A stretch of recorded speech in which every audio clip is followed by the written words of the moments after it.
Welcome to Miyaji philosophy চ্যানেলের পক্ষ থেকে সবাইকে হাই হ্যালো।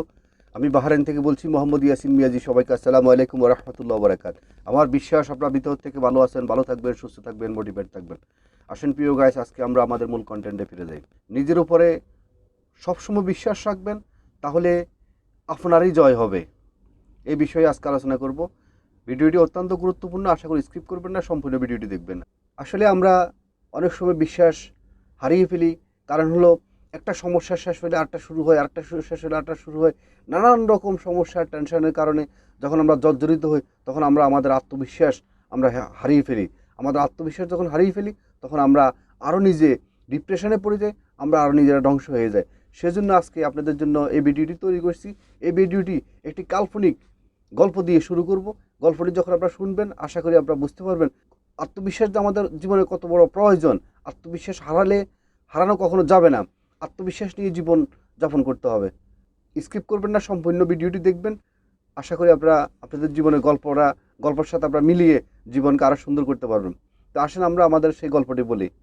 এক বৌদ্ধ আপনার তার জীবনে নানান রকম সমস্যা জর্জরিত। সে বিয়ে করছে আপনার 2 বছর আগে, এবং 5 বছর আগে তার একটা বিজনেস ছিল। সে ভালো একটা বিজনেস করতো, বিজনেস করতেছে ভালো ছিল। হঠাৎ করে তার ফ্যামিলি তাকে বিয়ের বন্ধনে তাকে আবদ্ধ করলো। বিয়ের পরে বিয়ে নিয়েও সে সুখী আছে, হ্যাপি আছে। এমত অবস্থায় গত 2 মাস আগে তার আপনার হঠাৎ করে তার বাড়িতে আগুন লেগে তার ঘর পুড়ে গেছে, এবং তার বিবি বাচ্চা আগুনে পুড়ে ছাই হয়ে গেছে। এবং তার অর্থনৈতিক যে তার ঘরে কিছু টাকা পয়সা ছিল, সেই টাকা পয়সাগুলো সে আগুনে পুড়ে গেছে। সব কিছু মিলিয়ে তার নানান রকম এখন সমস্যা দেখা দিচ্ছে। এখন মহাজনের সাথে তার টাকা পয়সার লেনদেন আছে। তো মহাজনকে সে কীভাবে বুঝ দিবে, এবং তার বউ বাচ্চাকে হারালো, সে বাবা মাকে হারালো, ঘর হারালো, তার বিজনেসও সে হারানো অবস্থা। সব কিছু মিলিয়ে সে চিন্তা করলো যে তার জীবনটা সে আর রাখবে না।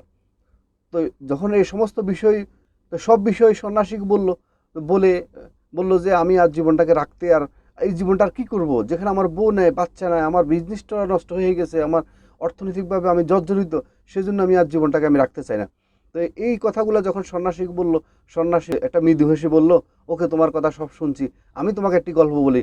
তোমার যদি এই গল্পটি যদি তোমার সম্পূর্ণ শোনার পরে তোমার যদি মনে হয় যে হ্যাঁ তুমি আত্মহত্যা করো, সুইসাইড করো, তাহলে আমার কোনো আপত্তি নেই। আর তুমি যদি মনে করো যে না, তোমার এই গল্পটি শোনার পরে না তোমার আত্মহত্যা করা ঠিক হবে না, তাহলে তুমি বাড়িতে চলে যাও।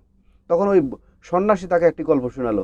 সেই গল্পটি হলো, এক পাহাড়ের মধ্যে, এক জঙ্গলের মধ্যে একটা হরিণ অনেক ক্ষুধার্ত নিয়ে, পানির তৃষ্ণা নিয়ে সে পানি খুঁজতেছে। হঠাৎ করে দেখলো যে তার পাশে একটা নদী, সেই নদীতে পানির আপনার স্রোত, পানির যে স্রোতের শব্দ সে কানে আওয়াজ পেলো। আওয়াজ পাওয়ার পরে সে কী করলো, ওই নদীর দিকে রওনা দিল। যখন সে নদীর দিকে রওনা দিল, হঠাৎ করে সে ডান দিকে যখন তাকাইলো, ডান দিকে তাকায় দেখে যে একটা লোক তাকে শিকার করার জন্য সে তীর ধনুক সে তাক করে রাখছে তাকে আপনার শিকার করার জন্য। যখন সে আবার বাম দিকে তাকায় দেখলো যে একটি বাঘ চুপচাপ বসে আছে, ওই হরিণকে শিকারের উদ্দেশ্যে সেই বাঘটি বসে আছে। তখন সে বাম দিকে তাকাইলো, এক সমস্যা দেখলো, ডান দিকে তাকাইলো, আর এক সমস্যা দেখলো। তারপরে সে তাকাইলো সামনের দিকে যখন তাকাইলো, তখন দেখলো যে একটি কুমির, বিশাল আকার একটা কুমির শিকারের উদ্দেশ্যে আস্তে আস্তে আস্তে আস্তে তার দিকে সামনের দিকে আসছে। তখন তো সে চিন্তা করলো যে সর্বনাশ হয়ে গেল, আমার বাম দিকেও আমার সমস্যা, ডান দিকেও আমার সমস্যা, আমার সামনেও সমস্যা, তাহলে আমি কোন দিকে যাব? তখন সে চিন্তা করলো যে না, তাহলে আমার আজকে পানি খাওয়ার দরকার নেই, আমি পিছন থেকে আবার দৌড়ে বাগে। এই সিদ্ধান্ত নিয়ে যখন সে পিছনের দিকে তাকাইলো, পিছনের দিকে তাকায় দেখে যে ওই জঙ্গলের মধ্যে হঠাৎ করে আগুন লেগে গেছে। যখন আগুন লেগে গেছে, তখন সে এই আগুনকে অতিক্রম করে সে বেরোবার তার কোনো সুযোগ নেই। তখন সে ভাবলো যে সকল সমস্যা বুঝে আজকে আমার হয়ে গেল, আমি আজকে ক্ষুধার্ত, পানি তৃষ্ণায় ক্ষুধার্ত, আমি অনাহারে, আমার প্রয়োজন পানি। আমি আজকে ডান দিকে তাকায় দেখি সমস্যা, বাম দিকেও সমস্যা, সামনেও সমস্যা, পিছনেও সমস্যা। হরিণটি তখন চিন্তা করলো যে আল্লাহ যা করবে, আমি মত তো আমার হবেই। যে পরিস্থিতি আজকে আমি দেখতেছি আমার ডাইনে বামে এবং সামনে, আমি যে পরিস্থিতি দেখতেছি আজকে আমার মৃত্যু নিশ্চিত, অনিবার্য। তাহলে আমি একটা কাজ করি, আমি যে কাজটা করতে এসেছি এখানে পানি খাওয়ার জন্য, পানিটা খেয়ে নিই, কারণ হলো আমি যেহেতু পানির জন্য, পানির তৃষ্ণায় যেহেতু আমি না মরতে হয়, সে উদ্দেশ্যে আমি আমার আমার কাজটি আমি করে যাই, দেখি আমার ভাগ্যে কী আছে। তখন সেই তার যে উদ্দেশ্যে সে এখানে আসছে পানি খাওয়ার জন্য, সেই তখন ডাইনে বামে সামনে পিছনে তার যে না যে একটা মৃত্যুর ফাঁদ সে দেখলো, ওটাকে সে আর তোয়াক্কা না করে সে শুরু করলো পানি খাওয়া। যখন সে পানি খেতেছে, পানি খাওয়া শুরু করলো, এমত অবস্থায় হঠাৎ করে বৃষ্টি আসলো, ঝড় তুফানের মতো একটা বৃষ্টি আসলো।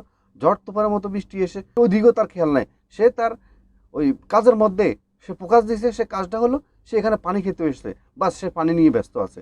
যখন সে পানি খেতেছে, পানি নিয়ে ব্যস্ত আছে, এমত অবস্থায় যখন হঠাৎ করে ঝড় তুফান সৃষ্টি হলো, ওই ঝড় তুফানে এসে আপনার এই ঝড় তুফান দেখে আপনার যে আপনার আপনার ধনুক যে তাক করে রাখছে তার দিকে, ধনুখালা ঝড় তুফান দেখে সে চলে গেল।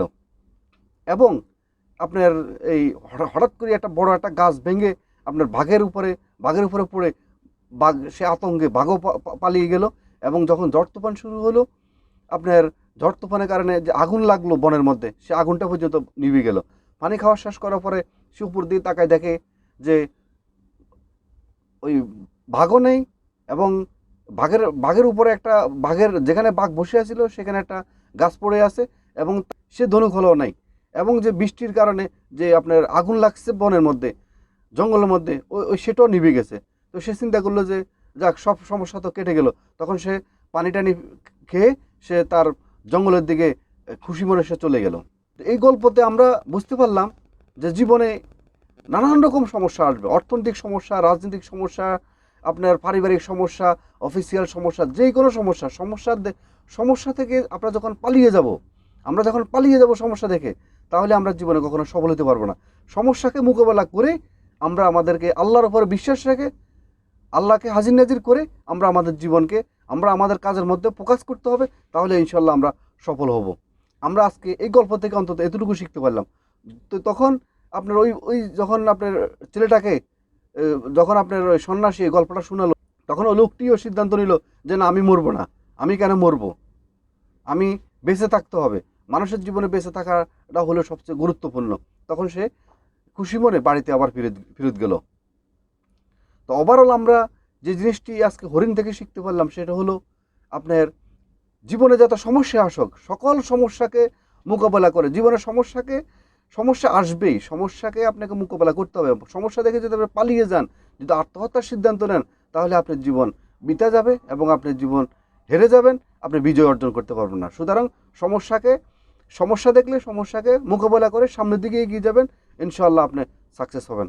তো আজকের ভিডিওটি এখানে শেষ করলাম।